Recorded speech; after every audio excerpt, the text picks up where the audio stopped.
Hi, Sanbona, not R. If kuwukuthi you are in a toxic relationship, male or female, Uzala. The reason you are in a toxic relationship is because, fana ne-exam, you are there to learn to let go and to learn to be able to change your mind if things are not working out the way you wish. People are not treating you the way you would like to be treated.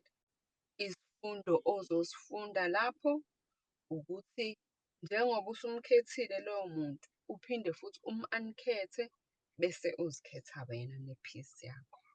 Kule process-ke asikho isidingo sokumzonda lo muntu lona okugoyisayo, asikho isidingo sokumrizenta, asikho isidingo sokuyizonda wena. Because sometimes we allow people to mistreat us because we don't even realize how much we hate ourselves and we think we don't deserve happiness.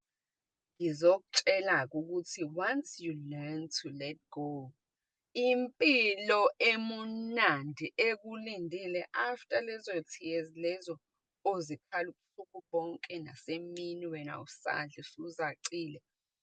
Kunobambo lwakho nje, umacekeceke wobambo lwakho olu-wrapped kwi-box-i, olufakwe i-ribbon, olulinde wena, oluzokuthanda exactly how you deserve to be loved and how you want to be loved.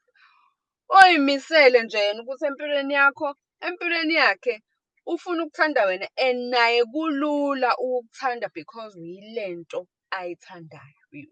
Udalelwe wena, nawe futhi udalelwe yena.